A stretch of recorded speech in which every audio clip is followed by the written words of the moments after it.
Benjamin Stora, bonjour. Bonjour.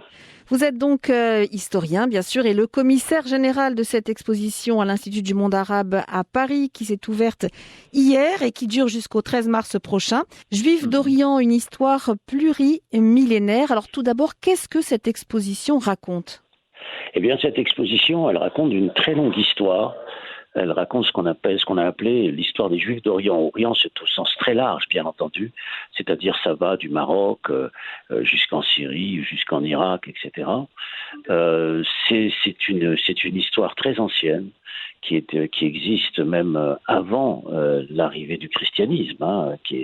Et donc, on Oui. a par conséquent voulu parcourir des siècles d'histoire d'une présence juive dans cet univers, dans ce monde qui ensuite, bien sûr, va cohabiter avec l'islam pendant près de 15 siècles. Donc c'est une histoire qui s'inscrit dans la longue durée, bien évidemment. Et est-ce que c'est une première réellement qu'une exposition de la sorte existe ? Je pense que oui, parce que d'abord, on va dans cette exposition présenter des centaines de pièces Oui. d'histoire, qui sont à la fois des objets de culte traditionnels, mais aussi des objets entre guillemets appartenant aux sociétés civiles traditionnelles. Et donc, par conséquent, oui, je pense que c'est une grande première parce qu'il y a énormément de musées à l'échelle internationale qui ont participé au rassemblement de toutes ces pièces donc pour ce travail. Bien sûr, l'Institut du monde arabe, mais aussi nous avons des musées du Caire, le musée du Caire, de Tunis, et beaucoup aussi de pièces qui viennent du Maroc, énormément de choses qui sont venues du Maroc. Donc on a par conséquent une sorte de rassemblement de pièces à l'échelle internationale unique et qui égrène, disons, un parcours géographique autant que chronologique pour faire connaître l'histoire des établissements juifs dans le monde arabe et le pourtour méditerranéen. Enfin, ça commence par des périodes, comme je le disais, déjà très anciennes, avec de rares papyrus qui émanent d'une présence juive en Égypte dès le 5e siècle avant Jésus-Christ, Oui. et en passant bien sûr par les oasis en Arabie Saoudite. Et on montre des peintures, des manuscrits exceptionnels, textiles bien sûr, des documents liturgiques, religieux, de cette présence de Et plusieurs la siècles. scénographie, elle se présente comment ? Est-ce que vous avez choisi, parce que ça a l'air d'être une Oui. exposition extrêmement riche, avec des pièces extrêmement Mhm. précieuses également, et surtout, Mhm. ça couvre une telle période que vous avez choisi plutôt quoi ? Une chronologie ou Ah, une oui. thématique particulière ? On a choisi bien sûr d'abord une approche tout à fait chronologique, Oui. c'est-à-dire des origines bien sûr de cette présence avec la plus ancienne présence d'une synagogue dans le monde arabe en Syrie. Donc Mhm. qui est avec énormément de photos qui sont montrées, qui existe toujours, disons cette synagogue, la synagogue de Dora Aéropos, 3e siècle après Jésus-Christ, dans l'actuelle Syrie, qui est un des monuments les plus importants de l'art juif dans l'Antiquité. Donc ça démarre par là, bien entendu, et ensuite on va suivre, alors je vais très vite, on va suivre évidemment d'autres documents, comme par exemple les documents de la main même, de Maïmonide, qui était un savant juif de l'Andalousie, bien Oui. sûr, en même temps qu'Averroès, Avicenne. Donc c'est des grands personnages qui étaient à la fois des philosophes, des chirurgiens, des artistes, etc. Et on a retrouvé en particulier, disons, de la main même de Maïmonide, des pièces qui avaient été conservées au Caire. Donc ensuite ça poursuit en Andalousie, puis ensuite bien sûr le 1492, les Juifs et les musulmans qui partent ensemble, qui sont expulsés ensemble d'Espagne, comme on le sait, et qui vont se réfugier au Maroc ou dans l'Empire ottoman, disons au sens large. Je vais très vite, bien entendu, Oui. je suis obligé d'aller très vite.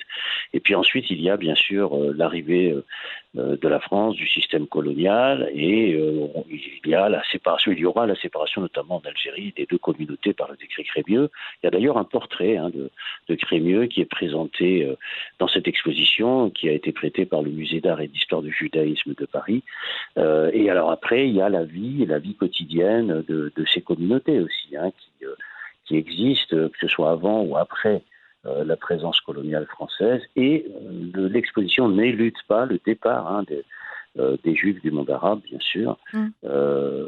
Bon, c'est consécutif à toute une série de questions qui sont abordées dans la conclusion, en fait, Mmh. de l'exposition. Le cœur de l'exposition, c'est pas de commencer par la fin, c'est pas de commencer par le départ. Le Oui. cœur de l'exposition, c'est l'inscription dans la longue durée.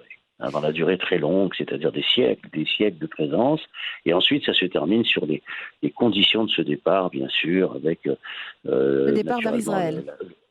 le départ pas seulement vers Israël, Mmh. parce qu'il y a aussi le départ vers l'Europe, vers les Oui, États-Unis. vers l'Amérique Donc latine. c'est pas Mmh. voilà. Et l'Amérique latine, absolument, tu Mmh. sais, il y a toute une série de lieux vers lesquels vont se diriger ces communautés juives. Et puis il y a bien sûr, et on termine là-dessus, des communautés juives qui sont restées. Alors elles sont pas très nombreuses, mais en particulier c'est le cas du Maroc. Oui. Continuer d'exister, ce qui est assez exceptionnel dans le monde arabe d'aujourd'hui. Bon, il y a le Maroc, bien sûr, où existe encore une communauté juive. Et justement, Ça vous se avez dit termine tout à l'heure là-dessus. qu'il y avait beaucoup d'objets qui venaient des musées marocains et du Maroc. Quelle est la place accordée au Maroc dans cette exposition et à quel moment vous arrêtez cette Ouais. exposition? C'est-à-dire à quel moment vous concluez l'histoire des Ouais. Juifs dans le monde arabe? Alors, bon, ce qui vient du Maroc, c'est énormément de documents, naturellement, des objets liturgiques, des menorahs. Bon, il y a des choses qui viennent aussi au niveau des textiles, du vêtement, des robes de mariée, etc., qui viennent du Maroc. Il y en a aussi qui viennent comment dirais-je, de l'Irak, Mhm. et de l'Empire ottoman. Donc, il y a énormément d'objets, de vêtements, etc.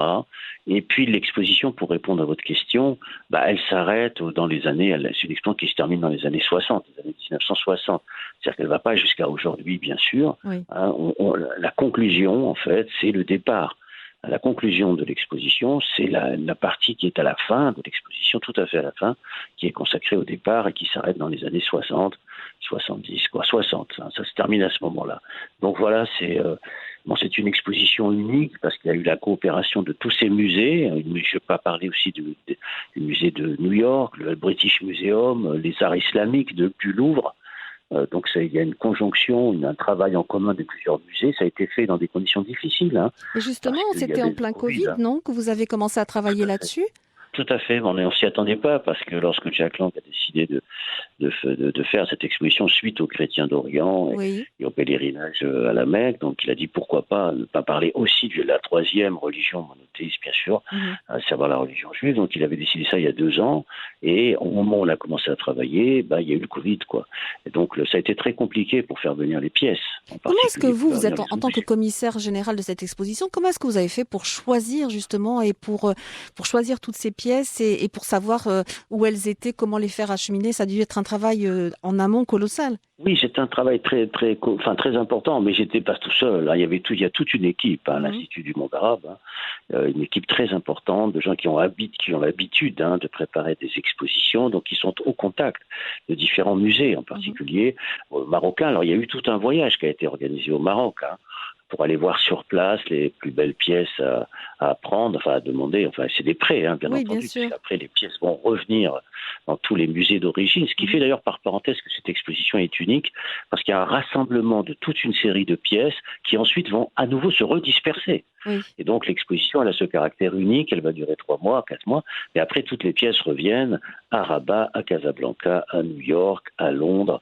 à Jérusalem, etc. Donc après, disons, l'exposition elle-même n'existera plus. Vous Oui. voyez, c'est pour ça Oui. qu'elle est unique en C'est ce sens, parce qu'il exceptionnel. y a énormément de musées. Exceptionnel, absolument, tout à Ah, fait. alors, vous l'avez dit, cette exposition arrive, c'est comme une trilogie. Donc, il y a eu Hajj, le pèlerinage à la Mecque, c'était en Tout à fait. 2014. Il y a eu Chrétiens d'Orient, 2000 ans d'histoire, c'était en 2017. Et maintenant, donc, Juifs d'Orient, une histoire plurimillénaire. Qu'est-ce que cette expo nous apprend sur les liens, justement, entre les trois religions monothéistes? Ce qu'elle nous apprend, pour aller très vite, encore une fois, parce que je ne peux pas évoquer tous les aspects, mais Oui. moi j'ai beaucoup insisté sur deux, trois aspects. D'abord, la question de la langue, parce que il y a eu à un moment donné, notamment à partir, disons, du 10e jusqu'au 15e siècle, l'unification de tout cet univers à travers la propagation de la langue arabe. tous les grands savants juifs et ou musiciens, chirurgiens, enfin je ne vais pas faire la liste, ensuite progressivement ont utilisé l'arabe comme une langue de communication essentielle, ce qui ne les empêchait pas bien sûr de continuer à écrire en hébreu, en particulier pour les livres religieux. Mais c'est la langue arabe quand même qui a été le fil conducteur. On le voit à l'exposition, par exemple il y a des manuscrits en langue arabe, de la main de Maïmonide, avec les livres qu'il a rédigés, c'est écrit en arabe, bien entendu. Et donc il y a d'abord la question de la langue qui unifie. Il y a aussi la foi religieuse. Alors la foi religieuse, qu'elle soit juive ou qu'elle soit musulmane, c'est quand même un point commun, c'est-à-dire la persistance de cette tradition religieuse qui existe à l'intérieur de cet univers. Il y a aussi, va progressivement se créer ce qu'on pourrait appeler, ce que j'avais appelé avec Abdelwahab Meddeb, malheureusement décédé, avec qui j'avais beaucoup travaillé pour faire mon encyclopédie, enfin l'histoire des relations juifs musulmans. Il y a ce mot que Meddeb utilisait, qui était celui de la convivence, c'est-à-dire le fait d'avoir la même conception, le même rapport au monde à travers la musique, les traditions culinaires, la foi bien sûr, mais aussi une sorte de rationalité dans le rapport à la foi. Bon, c'est le cas de ce qu'expliquait par exemple Maïmonide ou Averroès. Donc il y a toute cette grande tradition qui existe dans cet univers. Donc il y a beaucoup de points communs, mais il y a aussi des oppositions. Faut pas non plus, l'exposition ne dissimule pas les oppositions, c'est-à-dire les affrontements, en particulier par exemple la période des Almohades où il y a eu des affrontements très violents contre la communauté juive, et aussi le statut de la dibbitude qui était à la fois, disons, un statut qui protégeait la liberté du culte pour les juifs, mais qui en même temps les plaçait en situation d'infériorité juridique. C'est évoqué dans l'exposition. Ce ne sont pas des choses qui sont éludées, etc. Mais il y avait par conséquent à la fois toute cette convivence culturelle, religieuse, linguistique, et en même temps, bien sûr, dans un même univers, toujours, j'insiste, eh bien, ces séparations, ces conflits qui pouvaient exister, etc.